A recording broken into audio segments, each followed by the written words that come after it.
Part One-on-One with Mr. Burgher.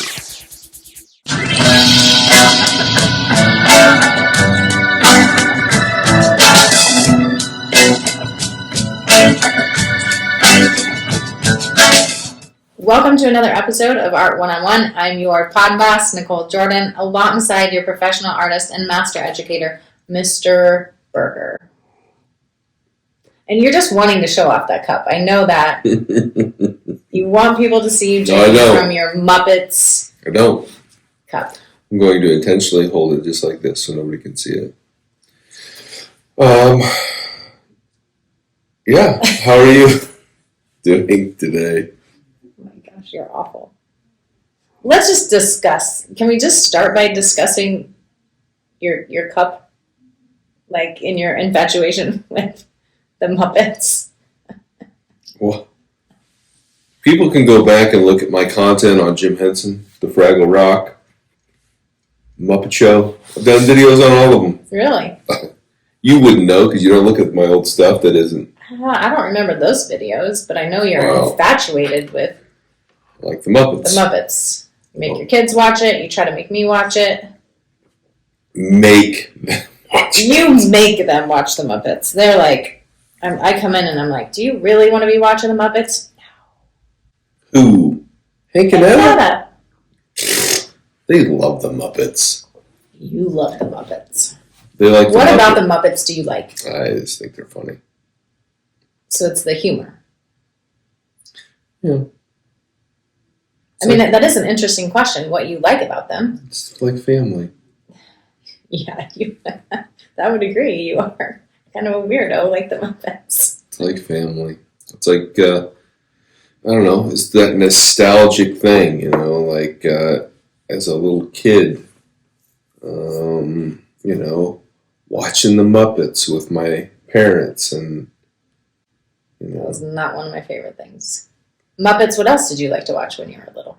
I always wanted to stay up and watch The Incredible Hulk with Lou Ferrigno. But but that was like my bedtime, so my parents would be like, "No, you can't watch the Incredible Hulk." I go, "Turn out." The Muppets, Incredible Hulk.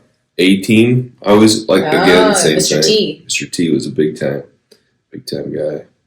Gosh, what else? I don't know. G.I. Joe. Muppets, A-Team. There's quite a bit of. Well, I think that sums up a lot of my, like, there's this, I think with most people there's a duality of, maybe not that extreme, but like.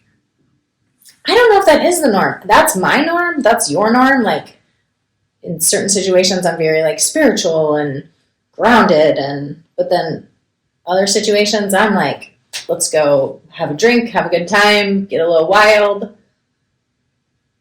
But I don't know that all people there's such a strong duality with. Well, it's like, you know, people. I think that you've got that, you know, that masculine aggression, A-Team, Incredible Hulk, WWF, wrestler,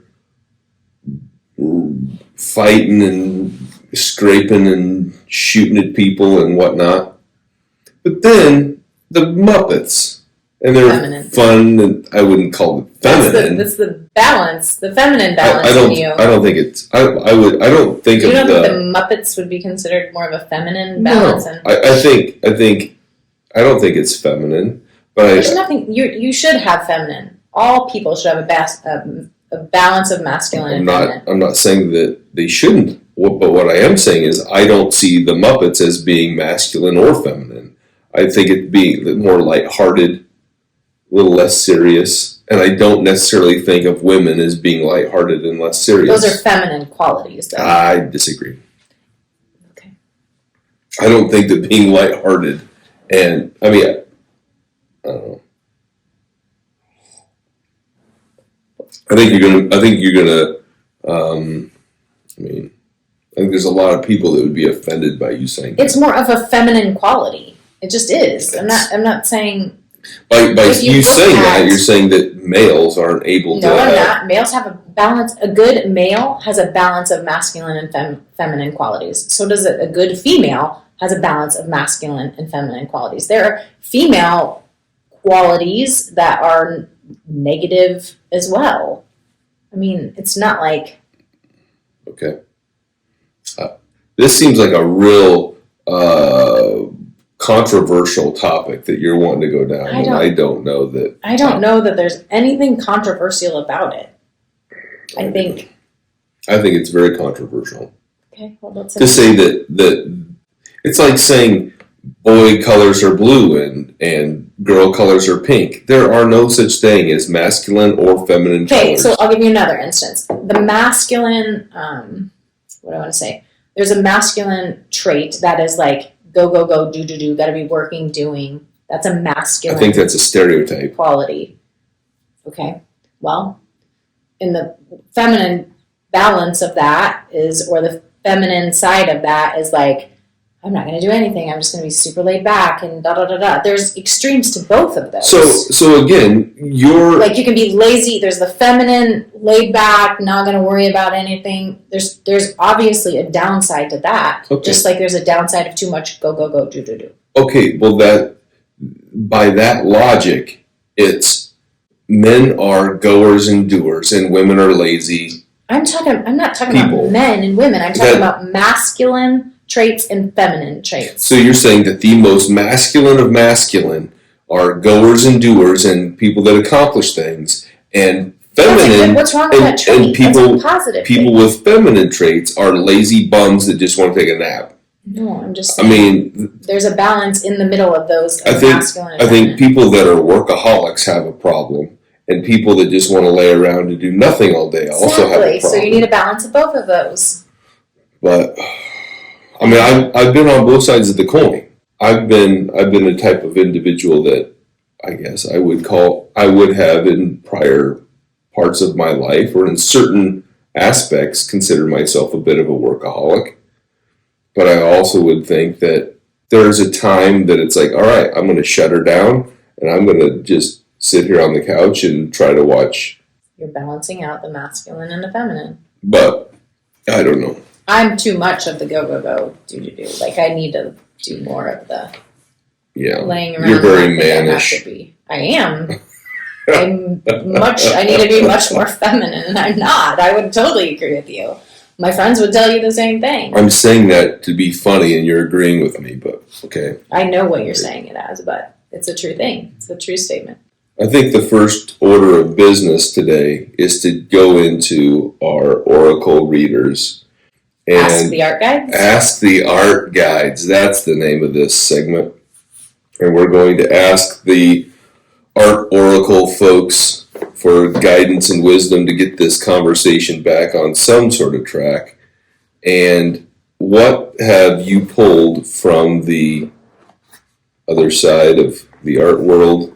I have pulled a very interesting artist today, Orlan. Orlan. I'll be real honest, I'm very ignorant of Orlan and the artwork that she does. I think that this is, in terms of artistry, I think it maybe goes with, I mean, I know what you're going to say. so far this entire episode is a complete dumpster fire. So I think it's just right on track. Why this is a conversation that lots of people are having right now. The conversation that we just had, it's like a big deal going on in the world. Like the balance of masculine and feminine. Like, I know not in your world, but in the world itself. I avoid that conversation at all costs. Well, that's very masculine. Because I don't want to. I think that it's controversial, and I don't want to hurt people's feelings. Maybe that's just a feminine in me. Oh gosh, it is, and you tend to have a pretty good balance. Like sometimes you're. Well, okay. Yeah. So. Orlan. So there are three things: the life, the work, and the inspiration. Where do you want to have this conversation? Since you're wanting to, you think that the episode or the first part of this was a dumpster fire. Why don't you choose I think I'm going to go with the work. Do you like who you see in your petri dish? Of course you would pick something like that.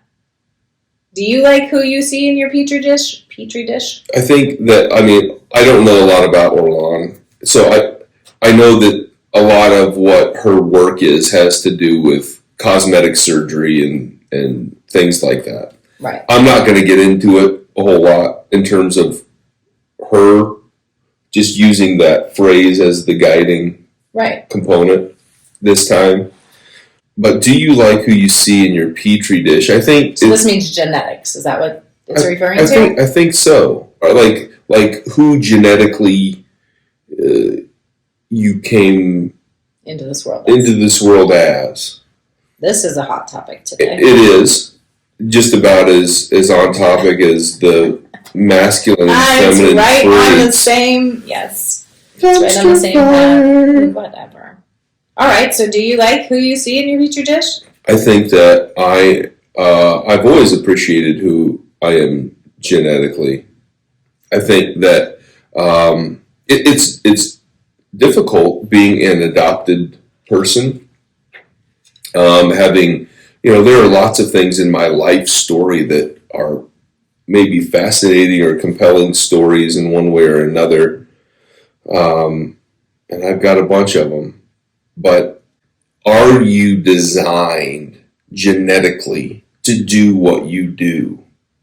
I don't think that there's a better, maybe there is, but for me, I don't think I could have been genetically designed any better than I am to do what I do. I think that, it's like, as a teacher, you have to balance the serious, get down to business with the fun and the let's play. And I think my personality has this very weird balance of those things. You don't think that was shaped by growing up and your family? I don't know. I'm sure it did. But I think that there is, I think that there are people that are just genetically angry. I think that there are people that are just genetically happy. I think that there are some people that are just genetically sad or depressed or have anxiety or have whatever. And sometimes it takes other things to get that back on track. Now, I'm not going to open up the door with you on all of these different things. But what I am saying is that sometimes, you need to find that there are those individuals that need to find a mechanism to get them back on the path so that they can function. Whether that's maybe taking a supplement, maybe that's learning to meditate, maybe that's learning to have a calming hobby, like making art, maybe that's a million things. There's a million potential things that can help somebody deal with life or find more peace or comfort or whatever. And I'm certainly not the person to ask for advice on exactly what that looks like or what you should do. But for me, I feel like, generally speaking, I'm a pretty happy person. I have anxiety. I've always had some anxiety, but not to the point of being debilitated by it.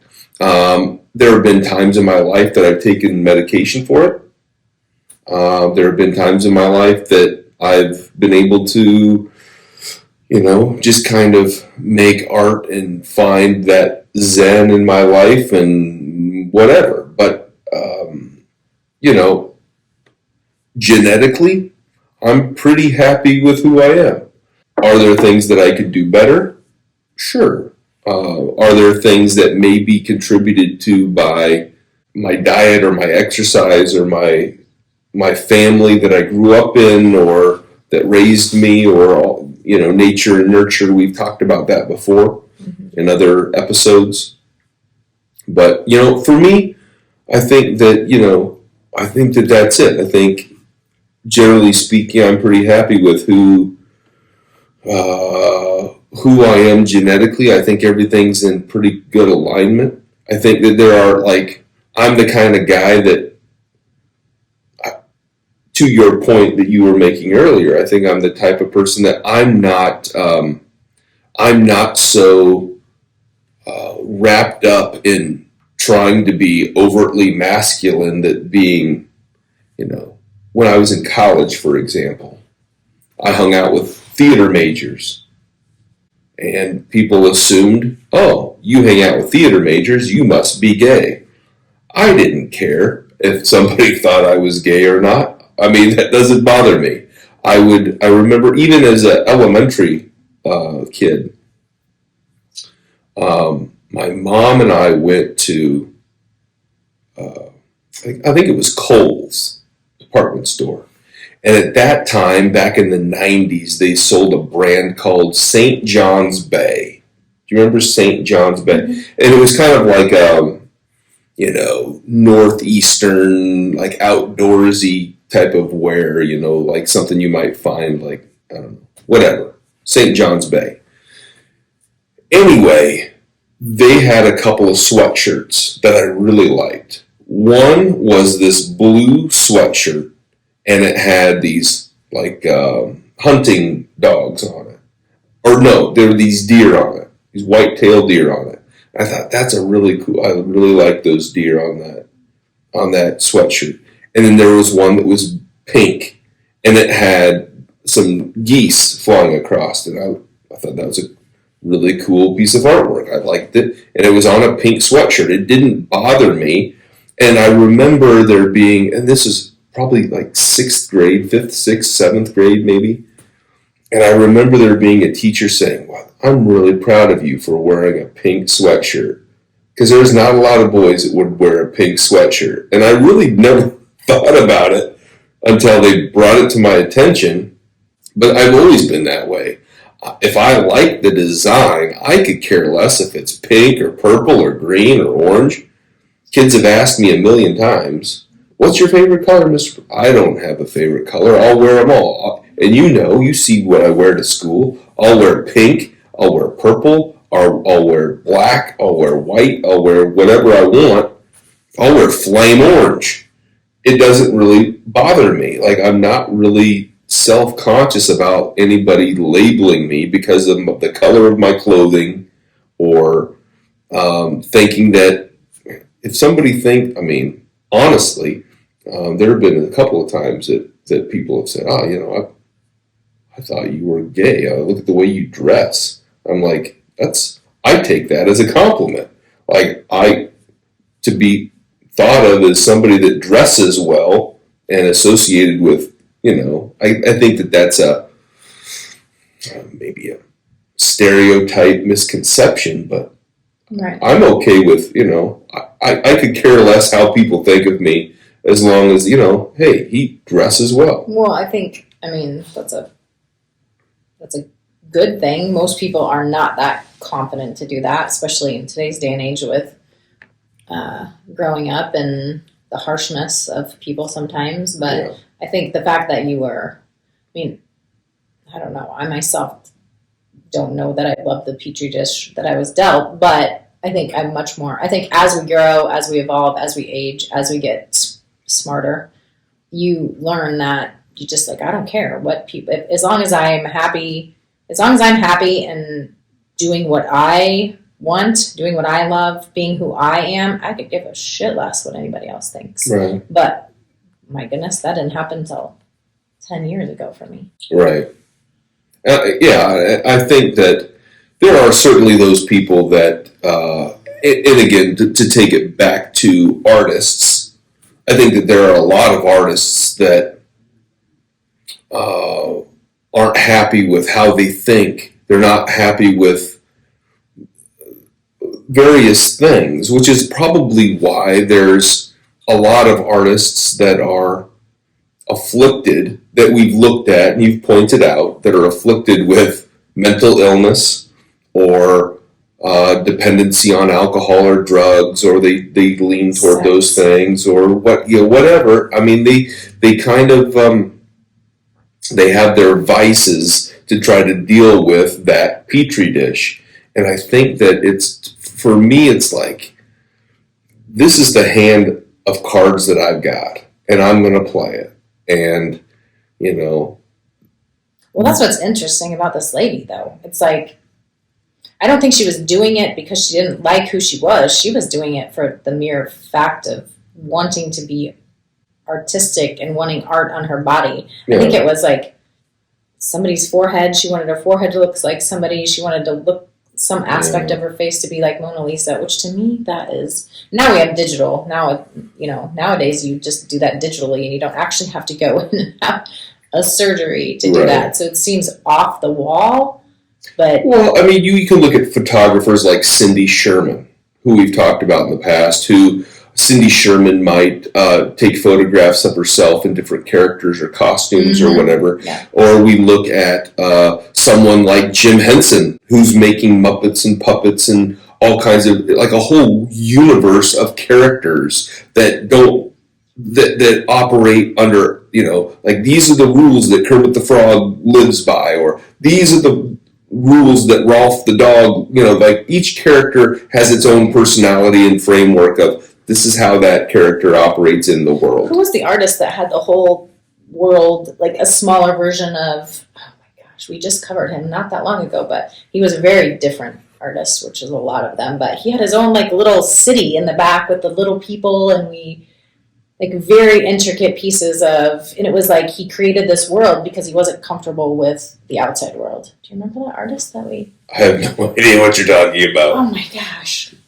An artist who created his own world because he wasn't... Like, it was buildings. No, it was like actual buildings, like small buildings. Oh, you're talking about Marwincall. Yes. And they weren't small little buildings. They were, they were big G.I. Joes. Well, yeah, but I mean, compared to regular life-size buildings... You're saying little intricate... Well, the people were small, weren't they? No, they were big G.I. Joes. Oh. Like, I don't know, 16 inches or something, like 12, 13, 16, I don't know. They were big dolls, G.I. Joe action figure type dolls. But anyway, and that's... I wonder how many people, like, use art as an outlet like that because they don't feel comfortable in the real world, and, like, so they create their own. They create their own world, they create their own art, and it's a way, like an outlet. You can look at artists like Mark Hogenkamp, who you're talking about, who takes photographs of these, creating a fictionalized story, a fictionalized narrative of his life because of a trauma.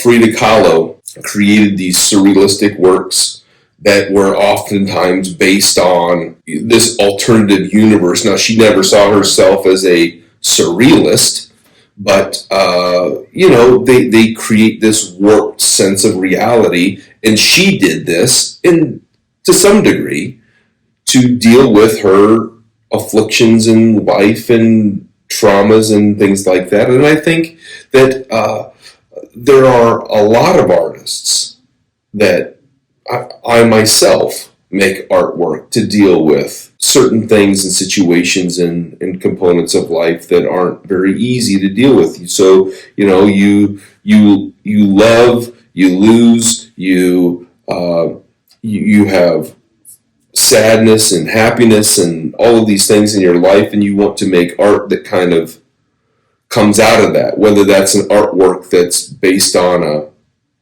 a child or a parent or a grandparent or whatever, all kinds of emotions. You want to capture that person. And sometimes it's negative, and sometimes that's...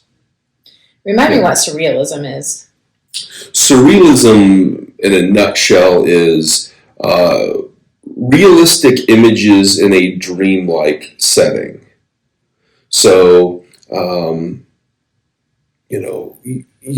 like in a dream, things are real. You know what things are what, but they don't always look normal. Like you go to your childhood home and you're there on the outside, but when you walk inside, you're at the school. I don't know if that happens to you. Like, albeit, or my dead parents will be alive, or somebody that I haven't talked to in 20 years is in my dream, or all of a sudden you're running scared from a duck-billed platypus inside of your mom's plant. That happened in a dream once. That's surrealism? Wow. It's not normal. That means that doesn't happen. When was the last time you had a duck-billed platypus in your mom's plant? Okay, I know it's not normal, but I just didn't know. I didn't know exactly what surrealism is. I mean, it is what I thought it was, but in a nutshell, that's how I would dream, like a dream reality, like a different reality, a dream reality. Yeah. And there are a million branches of surrealism, and so like that's the most accepted, understood surrealism. There are other Spanish surrealists and more abstract surrealists that work under a completely different set of rules. So Yves Tanguy, for example, is a surrealist, but his surrealism is more like weird globules that come out of this weird landscape. Or Salvador Dali makes a telephone into a lobster, or a lobster into a telephone, depending upon how you look at it. And, that's a weird thing. And so that's kind of the accepted, understood surrealism that people most accept or gravitate to. But there are many variations and versions and offshoots of surrealism. Whether you're talking about the beginning of surrealism with Dada, or you talk about surrealism or pop surrealism, which is what I feel like I do. The work that I make is more labeled as pop surrealism, where it's kind of like Andy Warhol has a love child with Salvador Dali, and they produce me. Yes, which is just weird. Well, if Andy Warhol and Salvador Dali had a love child and it was me, that would be, that's the definition of pop surrealism. Have you ever done a video on, like, okay, this is surrealism, this is Impressionist, this is whatever. Have you ever done a video on that, like the timeline of that and the differences? Well, that would take a million years to make that video. But like for example, big ones, if you wanted to highlight the big ones. So, for example, this week, the main video that came out of this week was the final of the Impressionist videos, and which dun dun dun, you were like saying it was such a big cliffhanger. Our last video. It is prior to that. It is. So while you're on that, why don't you just start talking about it? I think that people need to go in and watch the video and see what actually happened. But the big climactic thing is that after the 7th art exhibition, they had huge successes, more success than they'd ever had before.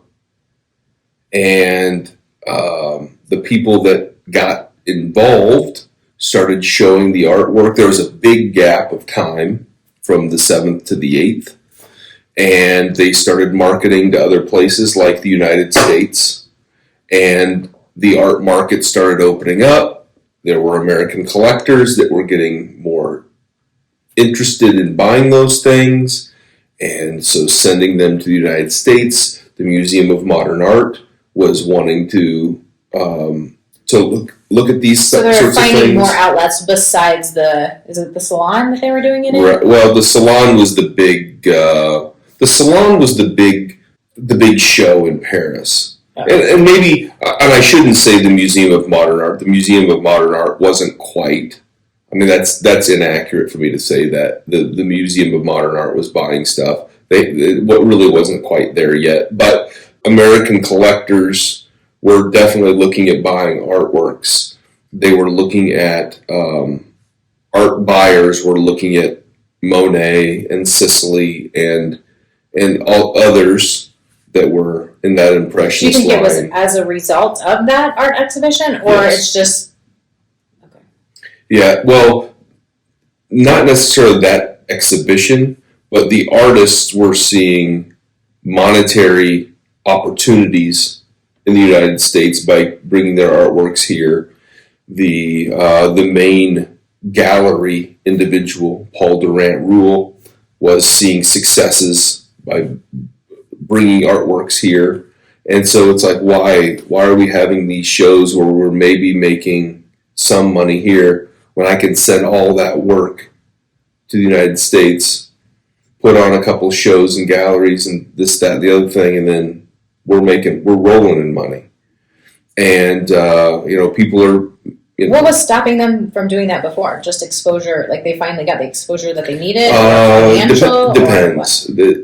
Some of it's just what's popular where. They have artwork here. It's not selling here. We'll put it over there. They're buying it. Oh, we're rolling. Right. I don't know if you call that marketing. I don't know if you call that just being smart at making money or flipping or what. I don't know what you call that. But did that happen after the 7th art exhibition? So yeah, after the 7th art exhibition, during that time, right before the 7th, it was actually after the 6th. Paul Durant Rule had a big art exhibition and was very profitable. For the 7th, they kind of put him and some others in charge of it, and they used that as the formula for the show. Mm-hmm. During the 8th show, they put Edgar Degas, back in charge, and it sunk because he was not good at managing that group. And for whatever reason, they kept handing him the keys thinking it was going to be a different outcome when it never was. He didn't have the follow through. He didn't have the connection. He wanted it to be a show that looked good for his work, right, and not what was good for the group.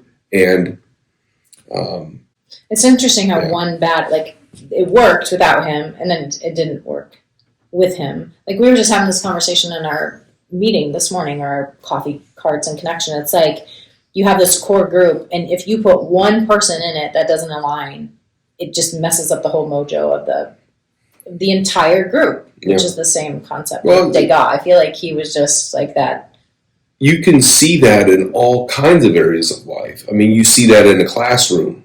You have that one kid that just doesn't want to go with the program, and it makes it miserable for everybody. You have that one employee that just doesn't want to, do their end of the work, their fair share, and make things smooth.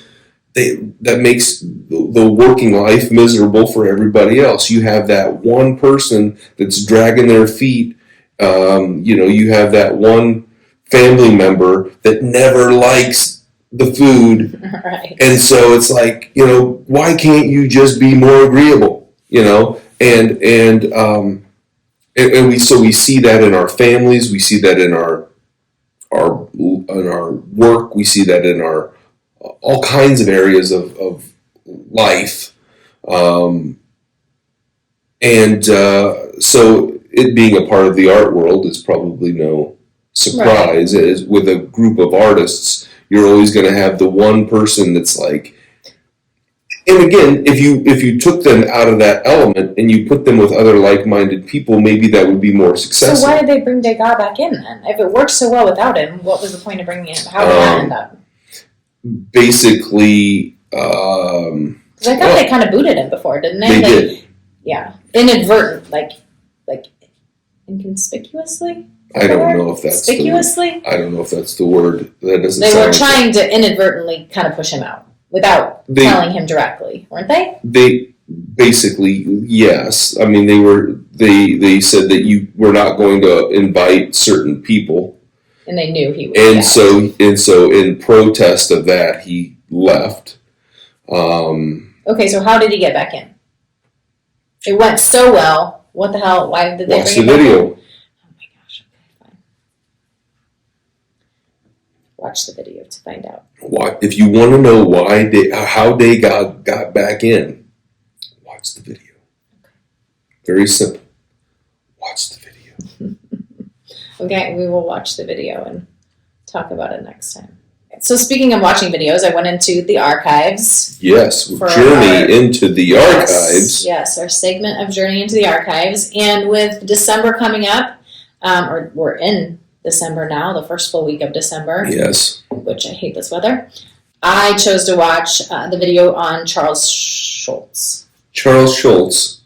Now, it was a holiday video. Yes. So, holiday videos. As you know, because you watched this video so delicately, Charles Schultz is a cartoonist who made the Peanuts. Right. Snoopy, Charlie Brown, Linus. Which is so funny because I have to watch those they're not great, but why do you feel like you just like it's that nostalgia. Like the Great Pumpkin. Why you gotta watch the Muppet Show?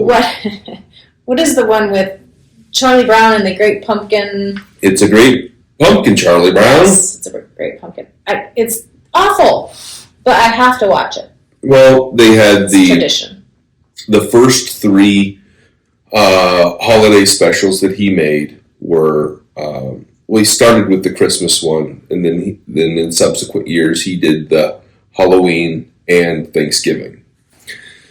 And so I did a video on the holiday specials that surround Charles Schultz and his Peanuts characters, and how those holiday specials became the artistry behind them, the message behind them, all of those things that I suppose were kind of at the tail end of the topicalness, but the main one, the crown jewel of, in my opinion, of the Charles Schultz Peanuts animated movies, and there are lots and lots of them, is the Christmas one, which was the first.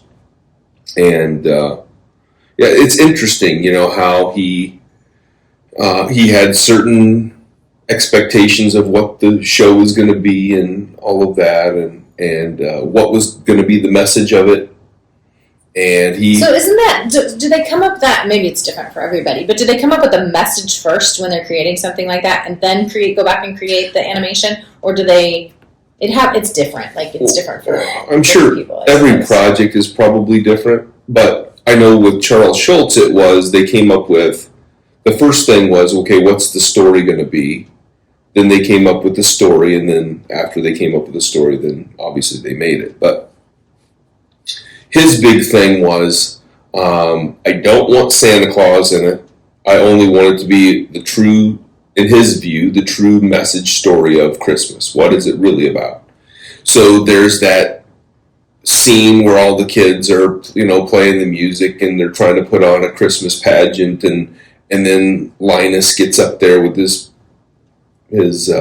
blanket or whatever, and he gets up there and gives his dialogue of Christmas and the true message of it, and Charlie Brown has his crappy little Christmas tree, and the kids all pretty it up and make it whatever. And there is no Santa Claus in it.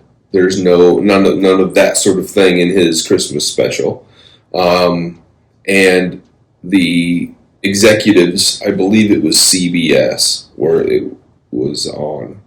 The executives at CBS said, this is the worst holiday movie ever. Really? And they almost didn't run it, but then they're like, well, what else are we going to put on there? So, all right, I guess we'll do it this year, but then we'll never play this thing again. And they had such praise. Everybody loved it. The response was unbelievable. And so they played it year after year after year after year. And now I believe it is a part of Apple TV. So they don't play it on CBS anymore. They went from CBS to ABC. Right. And then for a couple of years. And then it went from ABC to Apple TV. You would think, based on the fact that he wanted to keep the video about True Christmas and not be commercialized with Santa and whatever, right. that, can't you stop it from doing, That should be on Netflix, available every Christmas for free. I mean, honestly. It's on Apple TV. I mean, I don't know. Apple TV is, you have to pay for, well, I guess you have to pay for Netflix too. But is it free on Apple TV? It seems like everything I go into on Apple TV, I pay a premium, which I just canceled my Apple TV, but you pay a premium, then you go in and you have to pay another. Oh. Well, see, that's the thing, like with a lot of those sharing sites, like, I can't think of the other one that you always are like, let's go. Prime. Yeah. Amazon Prime. It's the same concept. It's the same thing. Like you have a couple of things that are available that are all garbage, and then the things that you do want to watch, you got to pay $5.99 to watch the one thing that you do want to watch. All right, we're getting off on a tangent. So, top 3 favorite Christmas movies, holiday movies.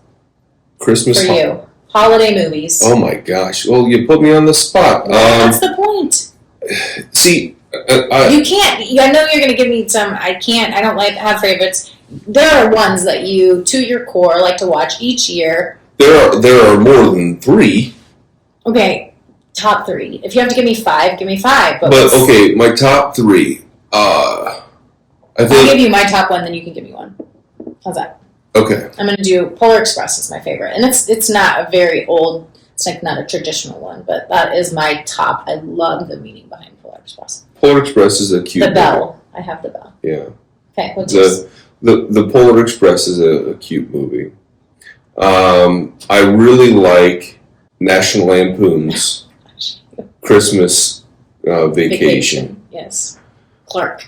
They're like coming back together and like doing all these photo shoots, and have you seen those on social media lately? It's probably AI. It's probably not even real. I don't know. Probably. So that's your number 1. I don't know if that's my number 1. It's in your top. I would say that if my top 3 are all like Giving the Day could be my favorite, but yeah, I'm gonna Christmas next one. Christmas Vacation is one of your top 3. Elf is one of my. I mean, I have to watch the humor in that, and I just love that movie. Elf is really, really good. I would probably put that in my top 3 also. Elf. Okay. And another one that I really, really like, and this is going to be a bit of a surprise. Oh my gosh, I know what you're going to say. What am I going to say? Probably Muppets Christmas. No.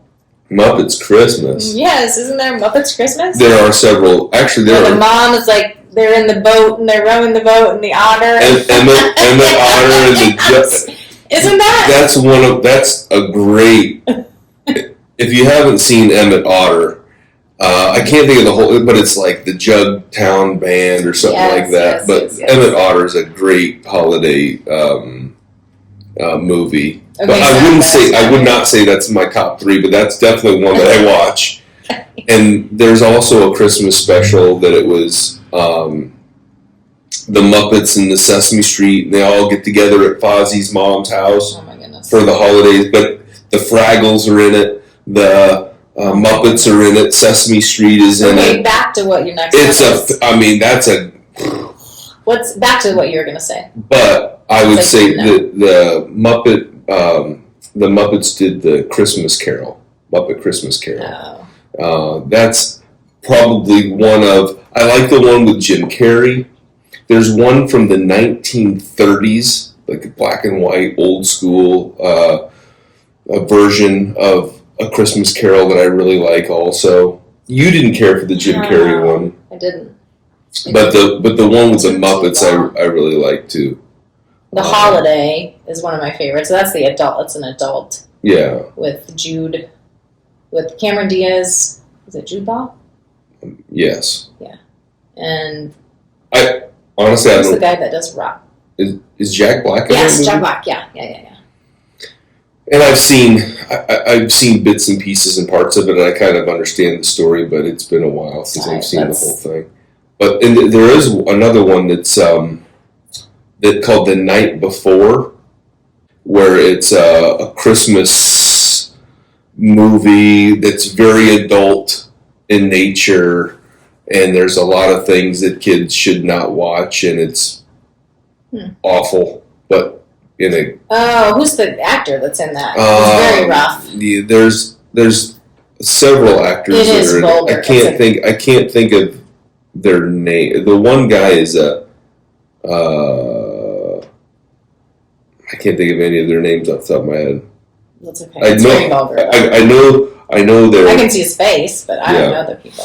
Anyway. Well. So there are several go-tos, you know, and the old and the animated like Rudolph, the TV specials, Rudolph the Red-Nosed Reindeer, the Rudolph, and then the snow monster that comes out, the abominable. And I remember thinking it was so scary when I was little. And the it's called Rankin Bass. Rankin Bass is the name of the animation company. Really? And they also did, I believe Rankin Bass also did the Frosty the Snowman. That's more traditional animation. Yeah. And they just come together and make magic. Speaking of coming together, let's bring it back. I think hopefully we've given you some inspiration for some good Christmas movies. It's making me want to do like the 25 days of Christmas. Watch it, the Christmas. I think it's 24. 24? No, I'm just saying watch a movie a night until... 24. Okay. Because the 25th would be Christmas. Yes. So hopefully we gave you some inspiration for like that. Inspiration to go back and watch the video on Charles Schultz. What do you call the things where it's like the got all the little doors and the knobs and you... Advent calendar. Yeah. We should make a Christmas one, but like art. For art? A Christmas one. Yeah. But yeah, an art one. Would that like have different artists? I don't know. Different Christmas movies? I think we should do a Christmas movie Advent calendar. Whatever door we open that has that Christmas movie in it, we watch it that night. But then you're the one loading it. But I don't know. We could just do random. We could just put random ones in there so you don't know. How would you not know if you made it? I'll forget them. You know me. I don't know. Oops, sorry. But anyway, yeah. Well, that's a good spot to leave off for, and we'll see what comes of that. So. Thanks for watching. Please reach out on other platforms. Reach out on the YouTube or check out the YouTube videos. Watch those. And hit like, subscribe. It's still not too late for a good holiday idea. For like, if you want to buy something, if you go to my Redbubble account, you can check out T-shirts, stickers. We just bought a bunch of stuff for banners, presents last week. All kinds of stuff. Yep. Every year, my kids get a little Art 101, something that they probably send to Goodwill, but they get it. So Yeah, look. Ta-da! Yeah, flash them. Yep, I got a new shirt this week. Can't wait So, but. Anyway, those are the things that that are available that I do, and there are art related things, and there are pro wrestling related things, and there are teaching related things. And anyway, I appreciate everybody for checking out everything, and check out the accounts and jump on there, and maybe you'll find something for someone that wants something or needs something. But anyway, until next time. Thanks for watching.